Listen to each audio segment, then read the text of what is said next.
And I don't fear anybody, I only fear who sent me. Because my life is not even in my hands. So it's in the hands of the one that gives life. So if you think I'm going to fear you, get out! A nation can never grow if the leaders are greedy. They'll put ethnicity in it. They'll put religion in it. But these things are deeper than ethnicity and religion. Because they need you to be confused about the dimensioning of these systems. Hello, my wonderful and amazing people. I greet you on our Rufai Oseni. You don't scatter everywhere. You don't scatter. When I mean scatter, you don't break all the table, all the leg table, where Tinubu still take their own himself together. You know, he just break everything. All the table has been broken. Now, wow. He actually went very deep and he spoke the minds of a lot of Nigerians. The minds of a lot of people that people when fear no let them come out to talk. It spoke our mind. You see, that's one thing with Nigerian, the politicians are using the Nigerians against themselves. What they tend to use most is the tribes. They try to create this tribal war between Nigerians, ethnicity, tribes. You know, the people will be saying, I be Edo, I be Yoruba, I be Igbo, I be Efik, I be Hausa. They have succeeded in making having Nigerians to dislike each other so bad that I keep asking myself, how did we get here? How did we arrive? Especially with this incident with our sister in Canada. She's our sister in Canada. This Amaka Patience lady. How did we arrive in this? Rufai Oseni has explained it. You know, he has explained that this is it is a stick. Let me not use that W word. That the politicians and our leaders have used. They have used religion. They have used tribe. They have used, you know, our various tribes that we have in Nigeria to divide us. Just because they want to remain in power, they still want to be able to manipulate, to control our minds. So they are using that tribe to divide us. My people, make una listen to this in video. This Rufai Oseni. I'm not the only one that will hear it. Please listen to it. Not belong to me, and it will be foolhardy of me to take it. Ladies and gentlemen, I invite you to the King of Kings, the Lord of Lords, the Lion in the tribe of Judah, the Lily of the Valley, the Rose of Sharon, the one who cannot be changed, the one who cannot be subsumed, the one who cannot be quenched, the one who cannot be stood up. Yorubas call him Agbanilagbaton. My Igbo call him Aguna Chemba. He's the real Odogu. He's the real Igwe. The one that saves my life every day. The only one I have. You know, people ask me, Rufai, do you have one Babalawo somewhere? I have Baba Banilagbaton. And I tell them I've never entered any Babalawo's house to go and leak anything. That the one who is my protection, I give all the glory to. So ladies and gentlemen, if your hands are not too busy, I want you to do something radical for him. Straight jump! Because he deserves all the glory. Come on! Do something wild for him. We don't know how great he is. Hey. Listen, if you think where you are is by your power, it's a reflection of your direct stupidity. Please, just yada, wave your hands to him. Wave your hands to him. I know no other body, I know no other person. It's the Lord of Lords I know. And that's why I give him all the glory. So during the elections, when they harass me, they don't know my defender is the King of Kings. You say I talk anyhow on TV. I can talk anyhow because I am that I am. It's at my back. He says I should say it. And I don't fear anybody. I only fear who sent me. Because my life is not even in my hands. So it's in the hands of the one that gives life. So if you think I'm going to fear you, get out! Please be seated. So people ask me, where do my courage comes from? My courage comes from He that breathed life into me. And I said that boldly because we have a society where people say their courage is with God, but they still go and lick something in the end and say, Baba, give me this to lick. And they call it Bendel Insurance. Yes. In fact, they give it a very funny name. They say, Igbagbo Nikamasha Ajo. So they say fortification. So you tell them to put their shirt in public, all sorts of marks. That's not your protection. Our protection is in God. So it is not what you sprinkle in front of your business or your office that makes customers come. It is your good nature and your attitude backed up with God that will make the customers come. A lot of you, they've given you all sorts of things in dry gin and you put in the shop. It doesn't make anybody come. What makes people come? Good nature. 1, 2, backed up by the grace of God. I like the Yoruba Bible that says, the grace of God make it rich and added no sorrow. So please depend on the grace of God. I'm really excited to be in the house today. God bless you. And for me, it's a homecoming because this is the injunction God had given me many years ago. About 20 years when I started media, God said, Rufai, I am sending you to as an apostle in the marketplace of media. So you are not the conventional journalist. And that's why I say I speak for national development because I have an assignment. I don't come on television to talk because I have to do work and pay my bills. No. I'm an apostle in the media space to be able to change the media space for Christ. And that's the cornerstone of my conviction. So for every time I cannot speak in tandem with what is the truth and reality and for the downtrodden, then I have not failed myself, I have failed God. And that's why we are different. Not everybody apostles in the media space. For me, media is not my career, it's a ministry. There's a difference. That's why when on radio in Lagos, you might have heard me on Inspiration FM for about 10 years running. I've been doing Impact on Sundays where I help a lot of people. Anybody ever heard that? Good, from Inspiration FM days. So I co-founded a radio station recently also called Voice of the People in Lagos and in Abuja. And since then, we've still been impacting people.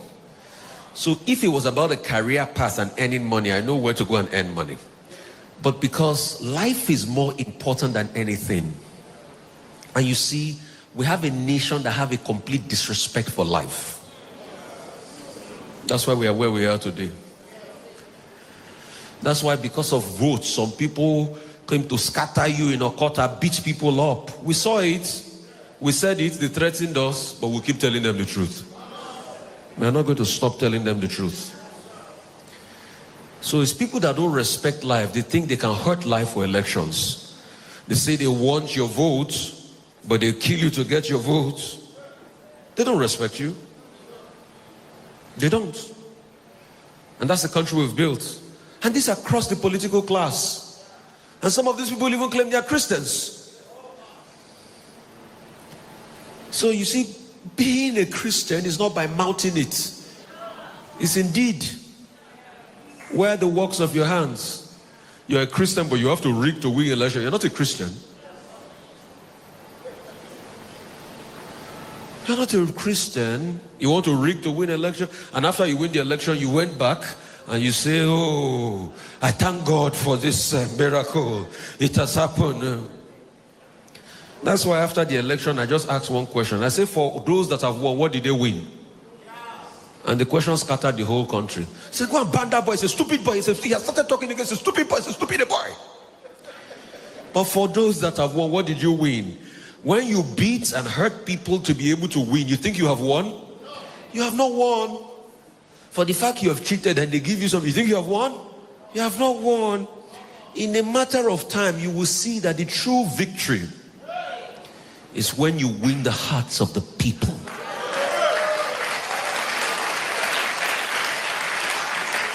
So when you win the fear of the people and you say people are afraid of you, you think you have won? I'm going to be talking about something called the genesis of distortion. And please, big kudos to Reverend Sam. He's a great man. Please, appreciate him. Appreciate Odudubariba himself. Oh, my brother, Mr. Malaki, God bless you. I remember, you see, Mr. Malaki is a great man. I remember the early days of Arise. It was the people we used to call to analyze issues. I remember them. You see, I've learned so much in life. Success does not freak me. When I got to Arise in 2019, nobody was watching Arise. We'll call some guests to book them. They will not come. People like Mr. Malaki will come. But guess what? The same people we used to call, that they don't used to come. When Arise became popular, they started calling me. Me too, I didn't pick their call. Because you know why? The Bible says, do not despise the days of humble beginnings. We're building something that was going to resonate. But you know, life, people are always accustomed to what is big. I always love to be the underdog. You know why? Because I believe the biggest room in the world is the room for improvements. So I am not there yet. The greatest curse anybody can curse you, say you have arrived. I've not arrived though. I'm still bringing bird out of my pocket. I titled it, I said the genesis of distortion. The reason why Nigeria it is today is because there's a genesis to the distortion. It didn't start today. And I'll take you back to some key dates. I'll take you back to the year 1914. The year 1914 was the year they amalgamated the Northern and the Southern Protectorate. But before then, the British had first amalgamated the Southern Protectorate. Because you see, when they came, they met us fighting ourselves.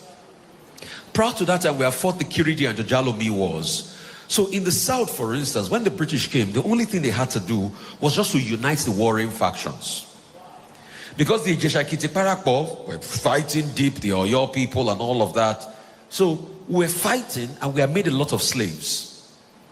Most of the people that went from the Kiriji and Jalomi wars were those that went as slaves to Latin America. Those are the people that came back as what we call the Agudaos. These are the likes of the Darochas. So that's why you see that Lagos Island is filled with a lot of Brazilian architecture. They even celebrate Fanti Festival. In fact, we eat frijon in Christmas. Frijon is not native to us. It's Portuguese food. So those were the cultures they brought back. But how did we get those cultures? Because we were fighting. So they said the kingdom of God suffered violence. And all this violence can take us by force. We were already fighting from hitherto.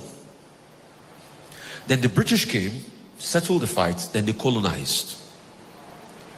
The first inroad of the British in what is called Lagos colony today came in the middle 1800s when two people too were fighting over the throne of Lagos, Kosoko and Akitoye. So they called in the British to come and settle fights. But you see, when you call a bigger man to come and settle fights of something that is very juicy, what do? They take it from you. So when Akitoye went aboard a ship called the HMS Prometheus on the Lagos Marina here, and he said, the British said, we don't know what you're talking about. Sign this edict that you will cede Lagos to us. So Lagos became a crown colony, and that's why in 1906, the first thing we did was the Southern Protectorate, the other fighting parts of the Yoruba parts, and Lagos colony. And that's why you see up till 1960, In fact, when we gained independence in 1960, residents full-born in Lagos had the chance to either choose a British passport or a Nigerian passport. But a lot of them opted for Nigerian passport. So after that amalgamation, they started to rule over us. So guess the things they started to do to us. The first thing they did was they distorted our mindset. That's the genesis of the distortion. So they told you that your black color was never good enough. How did they do it? Indoctrinations. At first, they told you have to go through an education system.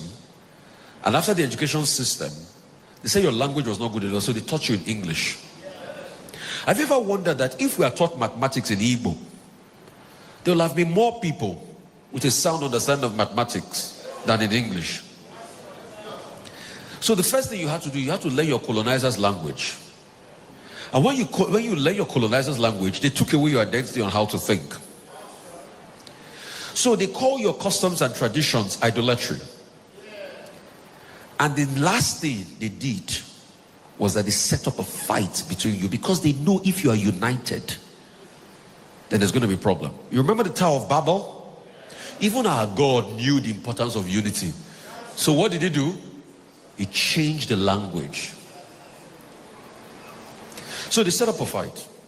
And it's so easy. How would they do it? They have agents.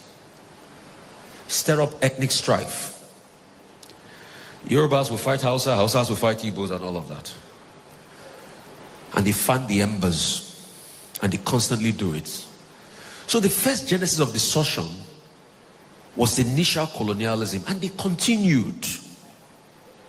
In fact, they did it up till 1959, when we had the first elections, the 12th of December. You know what they deliberately did? That election, we know who won that election. Who had more votes? The NCNC had more votes. But originally, the British had planned that it was going to be a hung parliament. You know what they call a hung parliament? A hung parliament is when there's no clear winner in a parliamentary system. So you have to form a government of national unity. The British had known that it would be either the Yorubas and the Igbos, the Action Group, or the NCSC, and the MPC. The MPC was standard. So that was how they did it, and that was what happened. But they knew that was going to bring a very big problem. You had a boisterous Action Group in opposition. There was going to be problems. And they knew it was not going to last.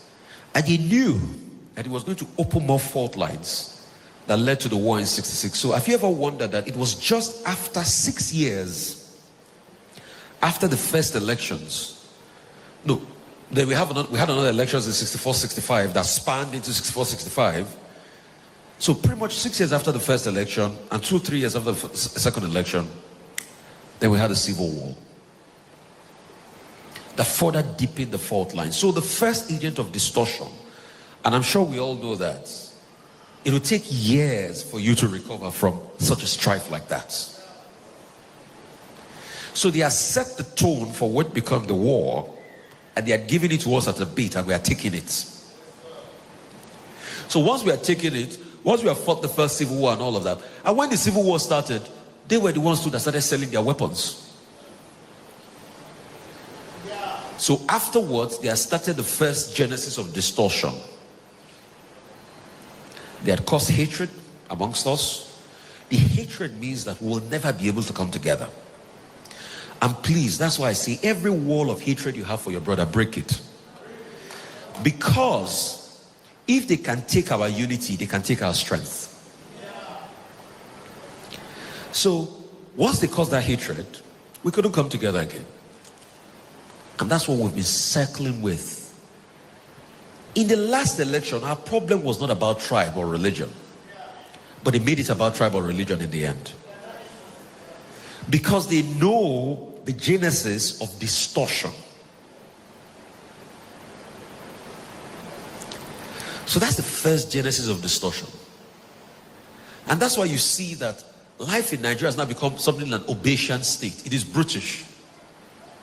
We talk about Leah Sharibu. Leah Sharibu is a symptom of a deeper problem. We talk about Nigeria not work. it was not structured in a way that it was going to work, because people wanted to take it for their own benefits. And that's why they don't like the truth. That's why they want to dominate every sphere. They want to shut people down in the media when you try to rat them out.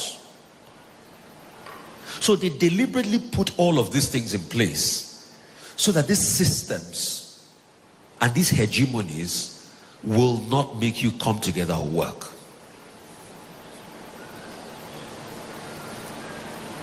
You think all of a sudden Boko Haram just starting? It's also part of a grand system. Now that we've properly destroyed parts of this country with kidnapping, insecurity, and all of that, it's easy for non-state actors to roam wild. So there was a genesis to the national distortion, and they knew what they were doing. Pre-independence, post-independence. This game is so big that our politicians are just being played as a pawn in the game. But you know why it's easy to play our politicians? Because they see their greed. A nation can never grow if the leaders are greedy. A nation can never grow if the leaders are greedy. Once they see greed, they exploit the greed of the leaders. Have you ever noticed, why is it that most African countries are poor? Because their leaders are greedy. And they are taking advantage of the mindset of their leaders to destroy the nations. For what reason? For natural resource. Because they know we are blessed. You know, Nigeria has the capacity to be a $10-15 trillion economy. Even more than that. America is going to about 20 trillion now. We have the capacity to be a superpower. But you know, we have so much resource. So the next thing they do is they target the greed of our leaders and the selfish interest of our leaders, and they pull the buckle. So our leaders are so content with them having 5-10 billion in their bank accounts, rather than the collective development of the people. I mean, look at how bad the roads are in Lagos. For a Lagos that collects a lot of taxes. So it's not even about the politicians. It's about the systems that break all of us down, that creates this national distortion. Even with our security system. That's why you see, it will now have different layers. They will put ethnicity in it. They'll put religion in it. But these things are deeper than ethnicity and religion. Because they need you to be confused about the dimensioning of these systems. They don't want you to think and know where it's coming from.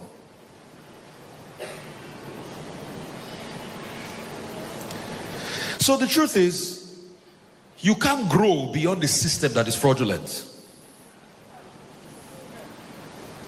That's why you see the way we are today with the Naira.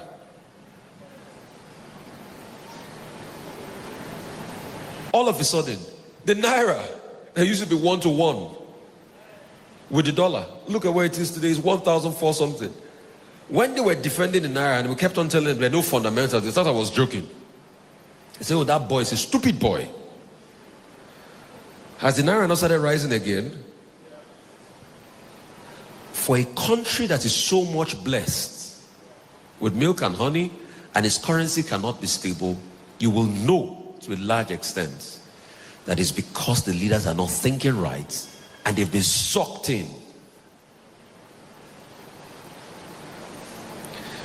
So maybe sometime soon we'll defend the Naira even more and it will go back to square one again. But please do not think the Naira will go back to where it used to be before. I'm sorry. I'm in the church. I believe in hope and faith. But I'm a realist to the core. I not sabi deceive people. No. If you think it will be 1-to-1, be careful with what you think. Oh. Except we change the systems and the mindset that makes it difficult for us not to be able to produce as a country. Except we become a productive nation. Except we now start to tackle the genesis of this national distortion, we're not going to go anywhere. So, insecurity you are seeing is a symptom. Have you ever wondered why, growing up, the same army that used to be so powerful cannot get rid of bandits? So you think all of a sudden it just happened? It didn't just happen. You think the system just got destroyed like that? It didn't just start. It was systematically, and they kept on seeping into our consciousness and our mindsets.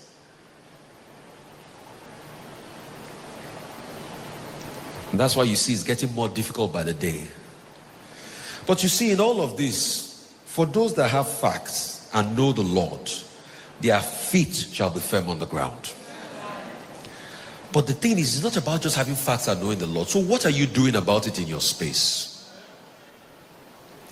Are you part of the national greed? Because the world has enough to meet human need, not human greed. So we have a leadership that wants to meet their greed and meet our need. It can never be possible. That's why you see how much trillion, 26.7 trillion budgets. It's not going to go far. You know why? There's so much greed. A lot of people want to eat. Egunje.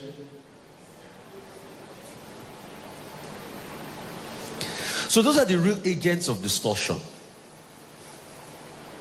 Except we understand that these systems are systems that were built inherently not to make Nigeria work, we will be fooling ourselves.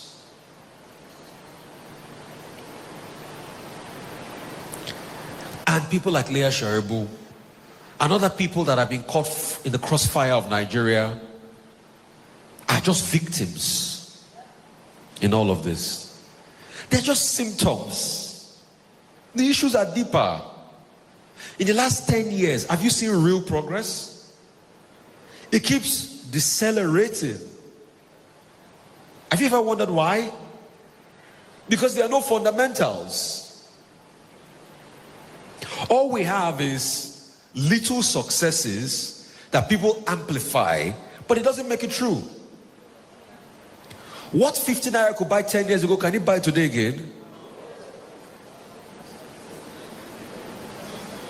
We say we have gas, we are flaring gas, but we can't buy gas in our own country without having an exorbitant fee. We produce electricity, but it's not enough. Despite the fact that they don't give you power, they now come and say band A. And you're not even getting the band. The electricity agency is like bandits.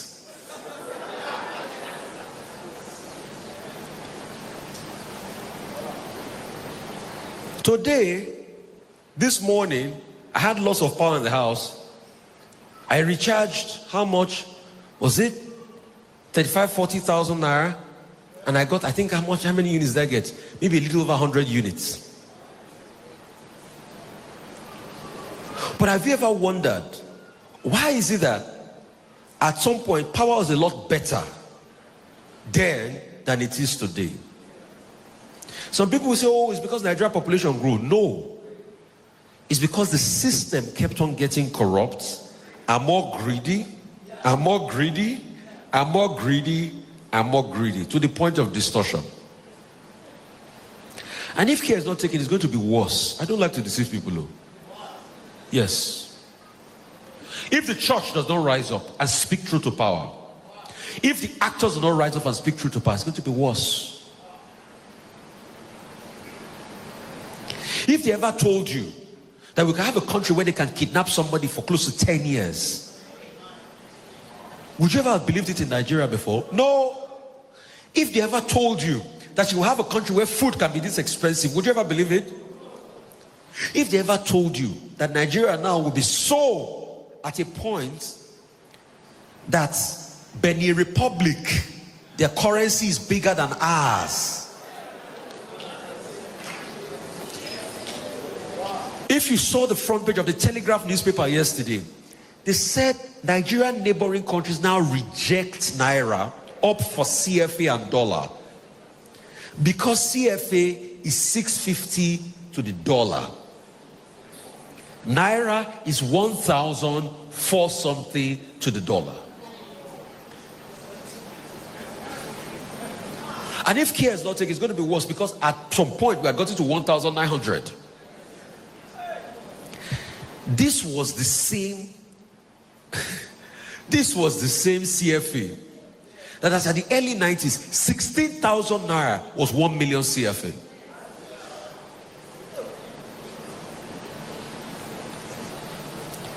So the ingredients of national distortion, and in all of this, the political class still wants to grab power. So the ingredients of national distortion is greed.